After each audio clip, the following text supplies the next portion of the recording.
নমস্কাৰ বন্ধুগণ, আজি আছে 11 নৱেম্বৰ। আজি সন্ধিয়া কেইবাটাও গুৰুত্বপূৰ্ণ সংবাদ আহি পৰিছে। তদুপৰিলক্ষে পালন কৰি চাওক আজি সন্ধিয়াৰ গুৰুত্বপূৰ্ণ সংবাদসমূহ। বন্ধুগণ, প্ৰথম খবৰ হৈছে আজি দেশৰ মুখ্য ন্যায়াধীশ হিচাপে শপত ল'ব ন্যায়াধীশ সঞ্জীৱ খান্নাই। ৰাষ্ট্ৰপতি দ্ৰৌপদী মুৰ্মুৰ সভাপতিত্বত অনুষ্ঠিত অনুষ্ঠানত ৰাষ্ট্ৰপতিয়ে নৱনিযুক্ত মুখ্য ন্যায়াধীশ হিচাপে খান্নাক শপত বাক্য পাঠ কৰোৱাব। Digital desk. ভাৰতৰ 51 সংখ্যক মুখ্য ন্যায়াধীশ হিচাপে শপত ল'ব ন্যায়াধীশ সঞ্জীৱ খান্নাই। সোমবাৰে পুৱা 10 বজাত ৰাষ্ট্ৰপতি ভৱনত অনুষ্ঠিত হ'বলগীয়া এক অনুষ্ঠানত শপত ল'ব তেওঁ। ৰাষ্ট্ৰপতি দ্ৰৌপদী মুৰ্মুৰ সভাপতিত্বত অনুষ্ঠিত অনুষ্ঠানত ৰাষ্ট্ৰপতিয়ে নৱনিযুক্ত মুখ্য ন্যায়াধীশ হিচাপে খান্নাক শপত বাক্য পাঠ কৰোৱাব। উল্লেখযোগ্য যে 6 মাহৰ বাবে মুখ্য ন্যায়াধীশ হিচাপে সঞ্জীৱ খান্নাই কাৰ্যনিৰ্বাহ কৰিব।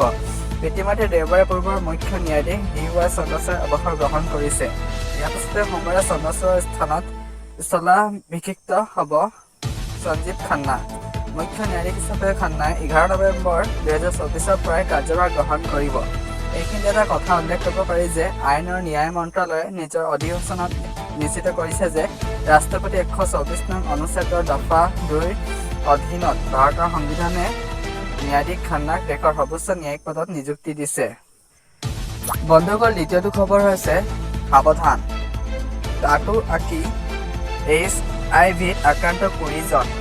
টেটু অঁকাৰ ক্ষেত্ৰত এতিয়াৰ পৰা আপুনি হওক সাৱধান। য'তে ত'তে টেটু আঁকিলে আপুনিও পৰিব পাৰে ভয়ংকৰ বিপদত। অসাৱধানতাই মাতিব পাৰে ভয়ংকৰ বিপদ।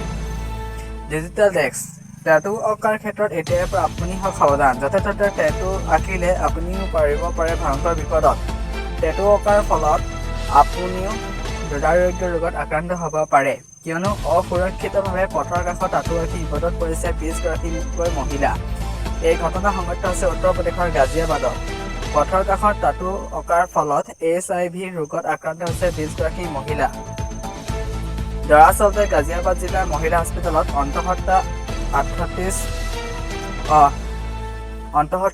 68 গৰাকী মহিলাৰ কাউন্সিলিঙৰ সময়ত পোহৰলৈ আহে এই 20 গৰাকী মহিলাৰ দুৰ্দশাৰ কথা। মহিলা কেইগৰাকীয়ে স্বীকাৰ কৰে যে পথৰ কাষত অসুৰক্ষিতভাৱে টেটু অংকন কৰি তেওঁলোক HIV-ত আক্ৰান্ত হৈছে।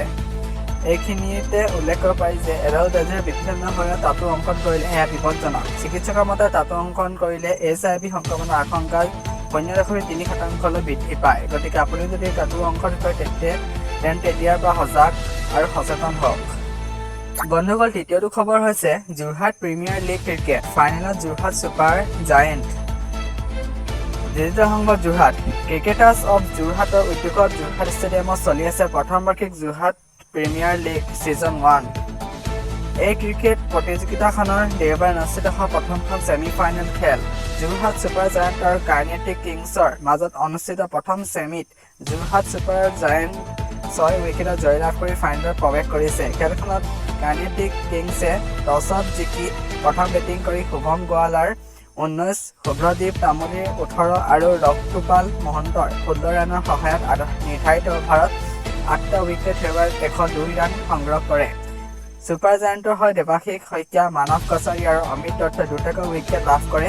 প্ৰত্যুত্তৰত Jorhat super giant Newton Sutradhar 23, Amit Dutta অপৰাজিত 18 আৰু দেৱাশীষ শইকীয়াৰ 16 ৰানৰ সহায়ত 16.1 অভাৰত 4টা উইকেটৰ বিনিময়ত 107 ৰান কৰি বিজয় সাব্যস্ত কৰি ফাইনেল খেলাৰ যোগ্যতা অৰ্জন কৰে। কিংছ দলৰ হৈ অলকেশ শৰ্মাই 2টা উইকেট লাভ কৰে। খেলখনত মেন অৱ দি মেচৰ সন্মান লাভ কৰে ছুপাৰ জায়েণ্ট দলৰ অমিত দত্তই।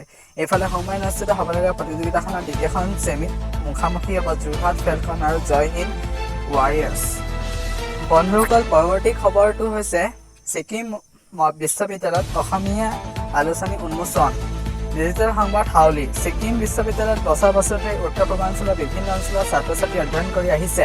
উত্তৰ পূৰ্বৰ অন্যতম ৰাজ্য অসমৰ বহু ছাত্ৰ ছাত্ৰীৰ উদ্যোগত ছিকিম বিশ্ববিদ্যালয়ত অসমীয়া সমাজ গঢ় লৈ উঠিছে। এই অসমীয়া সমাজৰ উদ্যোগত দেওবাৰে মুখপত্ৰ হিমগিৰিৰ প্ৰথম সংখ্যাৰ উন্মোচন কৰা হয়। খ্ৰীষ্টফাৰ কিৰ্কিৰ সভাপতিত্বত আৰু দীপাংকৰ দাসৰ সম্পাদনাত প্ৰকাশ পোৱা এই আলোচনীখনত অসমীয়া সংগীত জগতৰ হাৰ্টথ্ৰব জুবিন গাৰ্গ আৰু শিক্ষামন্ত্ৰী ডক্টৰ অনুজ পেগুৰ শুভেচ্ছা বাৰ্তা সন্নিৱিষ্ট কৰা হৈছে। আলোচনীখনে ছাত্ৰ-ছাত্ৰীৰ বৌদ্ধিক দিশৰ উত্তৰণৰ লগতে অসমীয়া ভাষা চৰ্চাৰ ক্ষেত্ৰতো সুকীয়া বাৰ্তা প্ৰদান কৰাৰ লগতে অসমীয়া ভাষা বিশ্বসভালৈ যোৱাৰ বাট মুকলি হোৱাৰ এক পদক্ষেপ হিচাপে বিবেচিত হৈছে। উল্লেখযোগ্য যে